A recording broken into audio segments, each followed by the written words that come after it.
Once upon a time, there were two girls, about to embark on the adventures of life. They were teenagers, young and bright-eyed, away from home for the first time, furthering their education in college when they met, forever sharing family stories of volunteerism. I was taught by my grandparents, my parents, to give, and it's something that I want to teach my children and now my grandchildren. And there's no pleasure like being able to give. And when I went off to college, I just continued volunteering, and that's where I met Rozanne, and she had grown up in a very similar family. It is helping others. It's make a difference in the life of someone else. I had one grandmother that would not go to bed at night unless she had done a good deed for someone that day. And so a relationship was conceived, a friendship born, and now, well over 4 decades later, their respectful legacy for others and one another continues. 45 years of friendship, never dreaming that we would share our lives in the same city beyond college. We would share our children. We grew up, went to the same school. We just had grandsons 4 days apart. Someone that knows me as well as anybody and still likes me. Stoic, incredibly positive, giving of herself probably more than I can even imagine. In this whole relationship with Cummins, she is the survivor. And I think that we're different, but we complement each other. And so together, we're better together than we are apart. Two extremely courageous, brave, strong, powerful, influential women in our community. And I immediately think of the tremendous life they've built helping others. Helping others in so many ways, be it family, medicine, or music. From the very beginning, the inception of Bass Performance Hall, Rozanne and her family have been involved with major contributions and continue to be involved on the education program, on annual contributions to the education program. The Bass Hall is very special to me because one thing that was very new for me growing up, or marrying into the Rosenthal family, were the arts. Billy and I have endowed the education committee, and so that, the arts in the schools today are not what they should be, so we do whatever we can to get the kids to Bass Hall, and Bass Hall is doing a great job at that. The kids were talking about the performance and how much they loved it and what all they learned from it.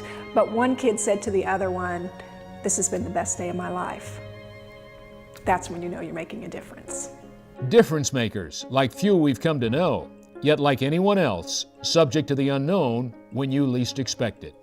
Howard and I made the decision to adopt through the Gladney Center for Adoption, and we had our nursery already. It was all set, and all we were waiting was for that phone call when I found out I had breast cancer.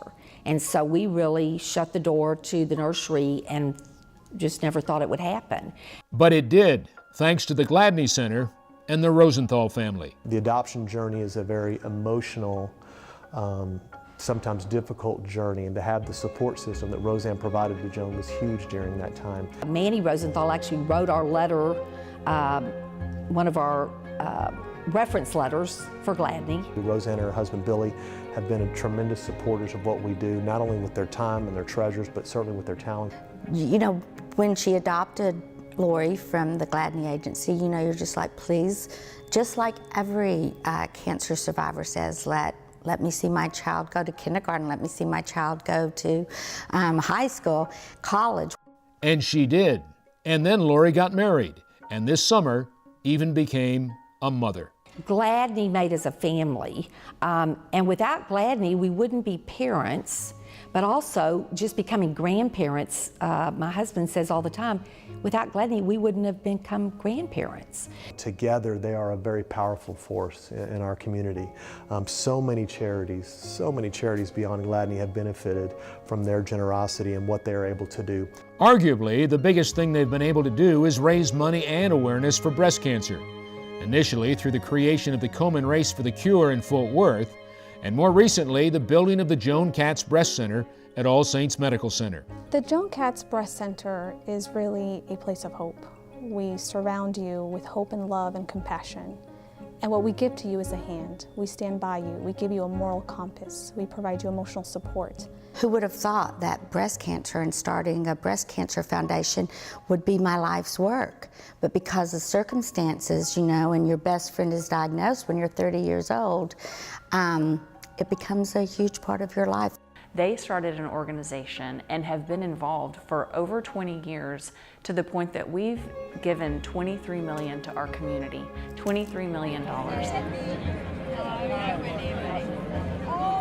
Each day that you're here, there are new medicines, there are new treatments, there are new protocols. So I think every day when I wake up, I say thank you for today.